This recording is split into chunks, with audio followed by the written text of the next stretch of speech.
Okay, let's get started with Bitcoin today. This is 3-day scale.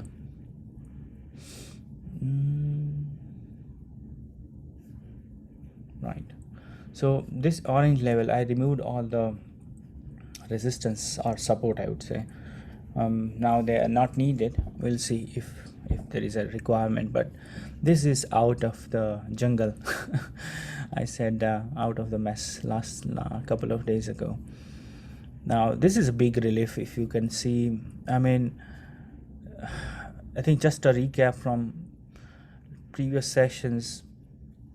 If you're following this weekly call, you would know how progressively we are tracking Bitcoin, and effectively it's I mean, it has worked out pretty well, right? I mean, there are no surprises, and I would say it is following technicals. So I think we are able to understand its move. So far so good. So I would say we are in a really good position at this moment. Not just Bitcoin, but alts are also doing very well.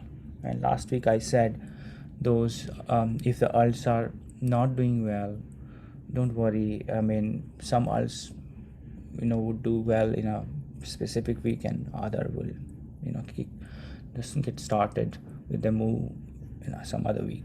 So that's what we have seen. Anyway, we'll get into the more details when we go through the alts.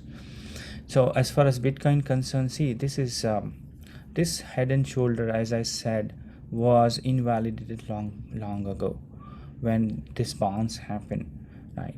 Then people talking about Wyckoff and whatnot, and I said, I mean, you have to listen to everyone, but ultimately you get to decide what you think is right. It's not about right or wrong. When you hear someone, I mean, everybody is trying their best and assess in their own way, but ultimately you have to decide whom to listen, what to follow, and so on. I saw like 90% of the people like talking about breakdown, and so it's sometimes even some big names, and sometimes it also influence indirectly. I'm not someone who would get influenced, but still everybody is human, and then everybody is talking about breakdown. So you kind of go back and see, am I missing something? Why I don't see that happening? Why these folks are talking about downside, and why I don't see, and that kind of thing, or thoughts come to mind, and yeah, those kind of, and then you have to deal with it even as a TA. Of course, traders, a lot of things, because you have so many sources. So of course, so this is a big victory for us as a group, I would say, not about TA but as a group, because I believe that this group was at least well aware that there is a potential risk when we raised alert here. And then throughout this journey, you had information about what might happen, what are the supports, and if there is a rejection, why there is a rejection with this support and all. Nobody can control the market, but at least if you can be a step ahead in the game, that is good enough. And I always say this, that you just need to be a step ahead. Like when you walk, you just have to make sure your next step is secured. If your next step is secured, you make progress, and that's what happens at a time. When you walk, you always take a step, right? Yeah, you can foresee up to certain limit, but there is always limitation, and those things are not in our hand. So I would say, so as a group, as I said, I think we are in a good position now. Bitcoin at this stage, if you look at it, it broke above this 42k level, the orange level that I talked about earlier. This is the final nail on the coffin, you may say that, and say now whatever little hiccup that you see is just minor micro noise.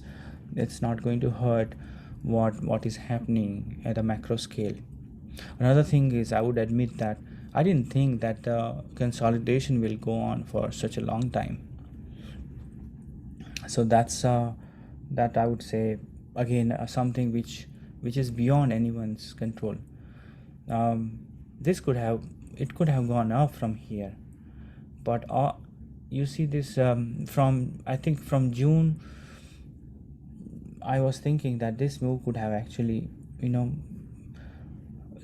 so this is a delay. So you may say from mid-June all the way to August 5th is a delay, and that's why we had a longer wait time. Okay, this drop also a little deeper, but looking at the bigger wave, like as I mentioned, there was no major correction. So 55% correction is not usual for BTC, and it dropped simply, I think, because there are two reasons. I would say it broke below 200-day moving average on in here, and also there was no major correction, so that's why it put extra pressure to, but anyway, so the point is, it is back on track.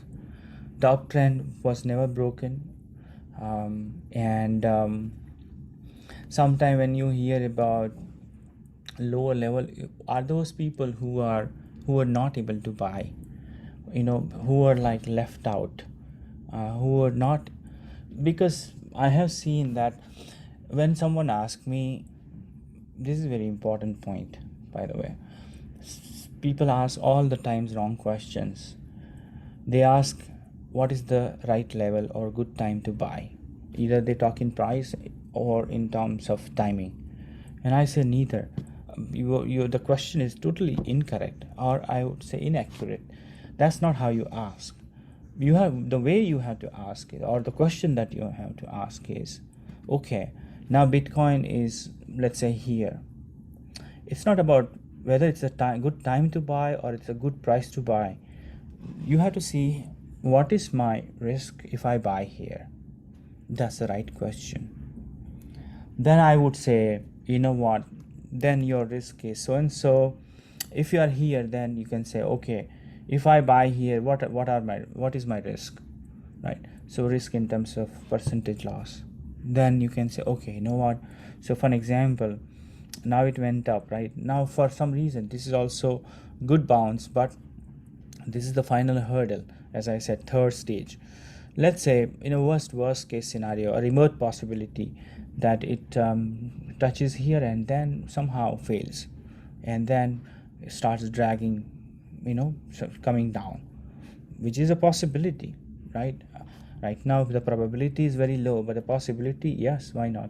So if someone says, what is my risk, I would say, then of course, then you have to see, my answer would be, you have to see that it breaks above this level. If this breaks above, then it should be able to fly on and make higher high. But then if it's not able to get or cross by this one, then you have a downside risk. Now the risk, then you have to calculate the risk is what. So now the range is wider. If you look at it, earlier the risk was lower. Why? Because you are close to the bottom. Now you are far away from the bottom. You're 31% higher, 31% higher than, in fact, a little higher than that. Yeah, 34% higher than the bottom. So you cannot say BTC is going to break down unless it breaks down this support, break below this support. So anyone who buys here actually is little higher risk compared to someone who buys here. People were feared here where they are not supposed to get feared, actually, because they are very close to support.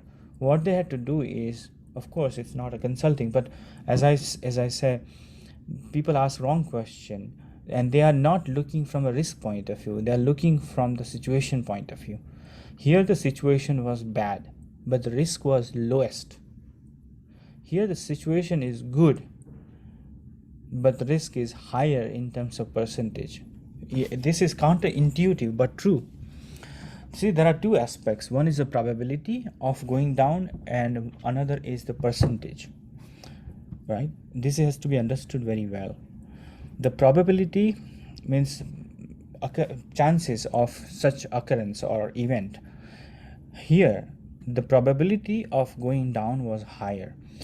I think if if you are in a project management and you have managed risk and you have studied risk management, you have learned risk management, and there are two key aspects. This is also in project management and any industry. This is not about trading. In any industry, when you assess risk, I learned this in my PMP exam, project management program, that certification that I did like long time ago for my firm, I mean for my job.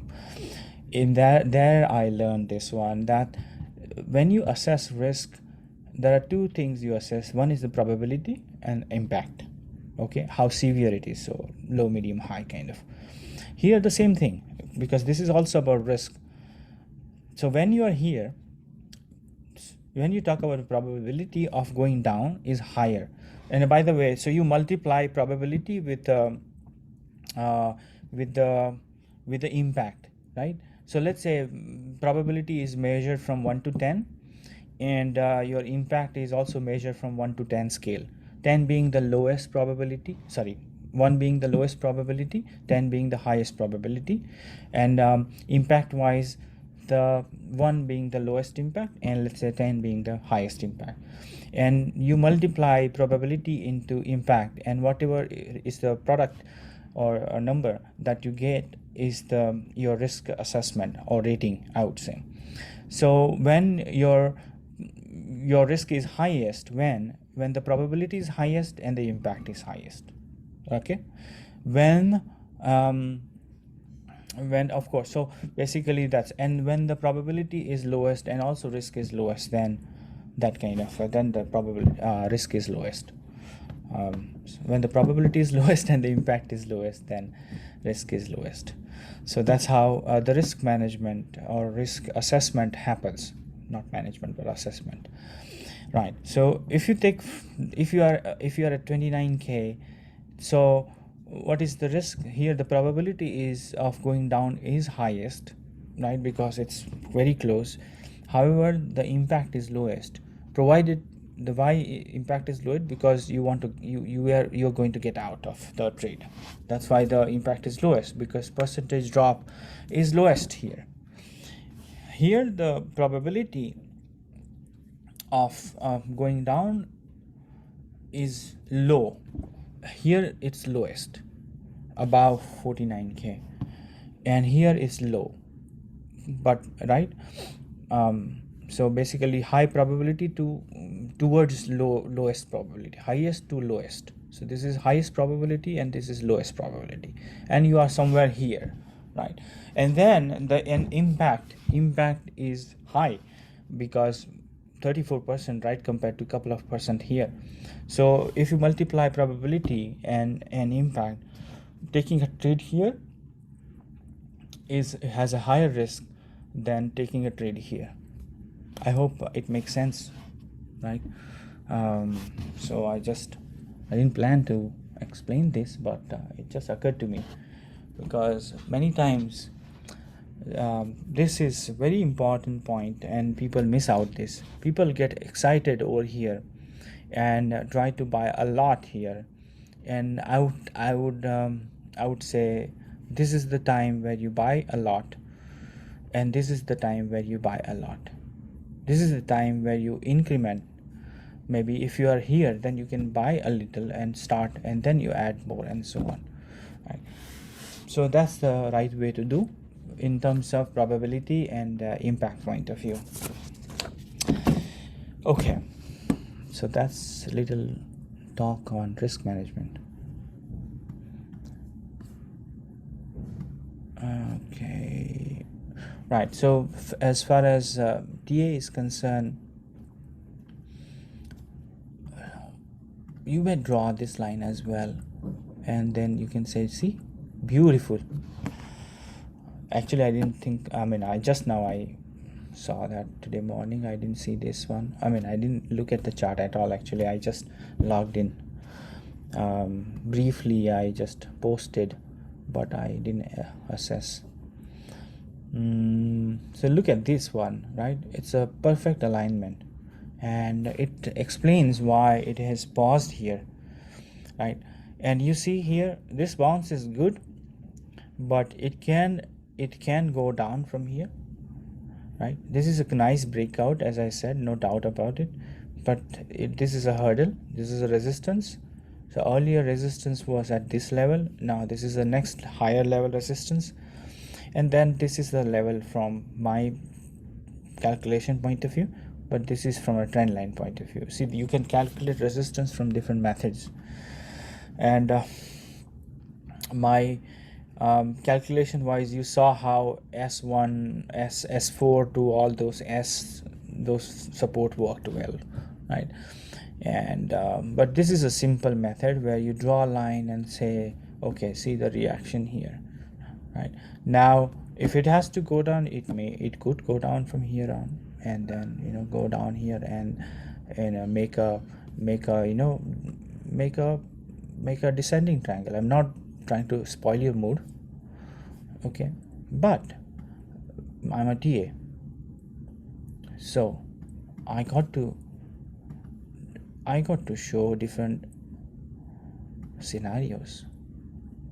I'm not saying this is going to happen, right? As I said, the probability is very low, but this is a scenario, so that it will try to break above, it feels, and struggle here, and it comes down to here, and then end of the game, then it's done.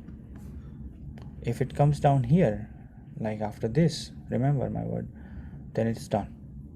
Then you're going to see lower. That means this was all-time high for 2021, then goodbye, kind of. So again, this is a scenario, and a low probable scenario at this moment.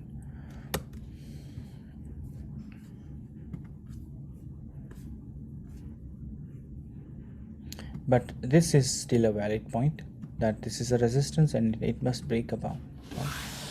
And we have plenty of time to see what it does, but yeah, this is something to be kept in mind.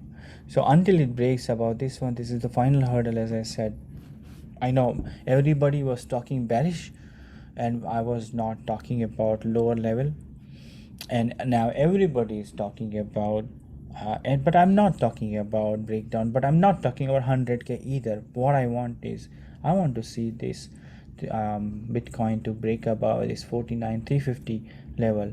Then I will talk about 80k, because that's the level I'm looking forward. 60k, 80k is the next level. If someone asks me, so after this one I'm looking forward for 80k, then it will be unstoppable in my assessment once this level is broken above. Until then, I'm new.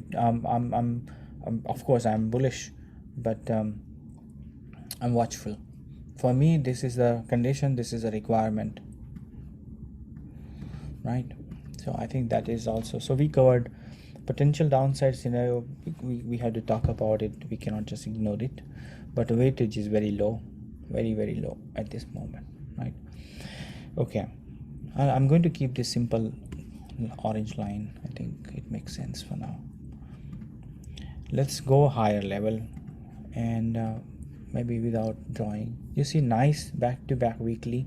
This is what we wanted to see. We had one nice weekly, but there was never a good weekly candle. Now we got nice back-to-back candles. So this is very good looking, very, very positive. There's nothing to worry about. There is there are two things about getting worried and getting prepared, right? I always talk about getting prepared. We have to be prepared with scenarios and planning point of view, and how to put money, how to invest. So let's say if there is a high risk coin, then you need to know that your money can be lesser compared to anything that is more stable. So percentage gain is not the right criterion, I would say, or only criterion to for you to decide what percentage of money to be spent. If the coin is risky, volatile, when I say risky means very volatile, newly added coin, very volatile, then amount that you spend could be very low or small, and then you add more as you gain, but not to start with. So these are a few best practices I'm just repeating because everybody is excited, and when people make mistake when they're excited. So there are two people make mistake when they are emotionally unstable. Don't take it personally, I didn't mean to insult anyone. What I mean is unstable. I use this word, little aggressive word, but purposefully I use this word. When somebody is in panic, that's also instability of the mind, and when somebody is euphoric, that's also instability of mind. The stability of mind when you are in neither stage, that's called normal. So decisions are good only when you're normal. When I say normal means without any excitement. So being panic is like negative emotion, like extreme left, and being euphoric, ecstasy, full of, then it's positive but extreme positive. But both are emotionally unstable state in my opinion, because when you are very happy you end up doing something, and when you are very angry or very upset you end up doing something. In both these states, good decisions are not made usually. Good decision, when I say good, means logical decision. Let me say logical. When there is a decision based on logic, this both the stage or states of mind are not suitable. Too happy and too sad.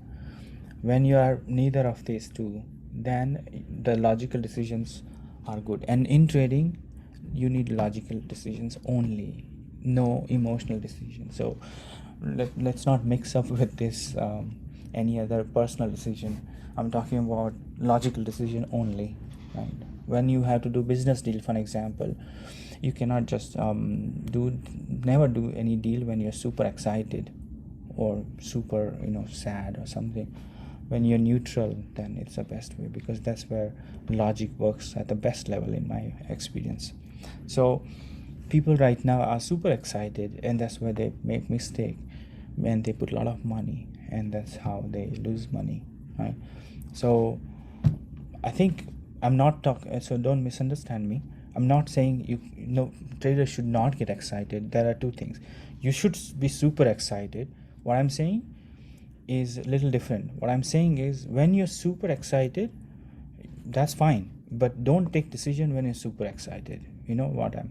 So when you throw a pebble in the still water, it creates a ripple. So that's not that's the stage where you're excited.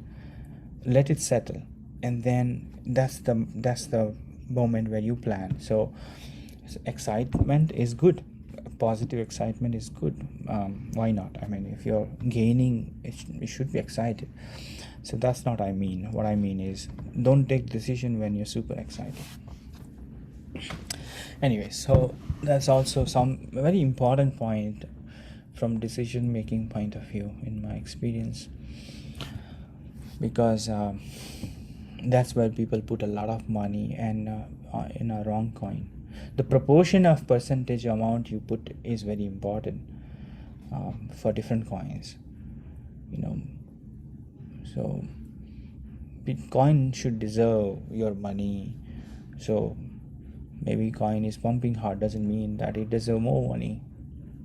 But yeah, incrementally, yes. Not in first trade. No, never in first trade. Okay, anyway, so let's come back. So weekly looks amazing.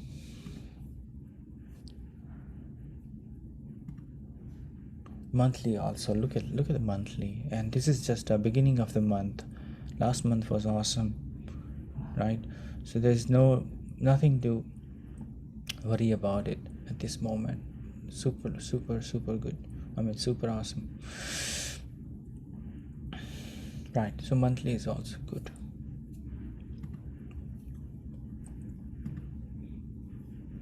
Daily is also good.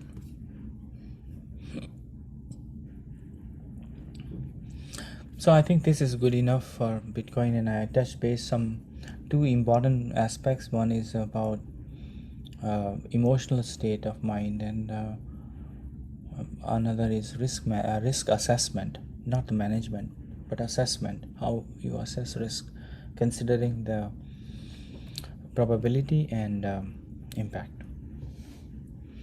With that note, I end the session.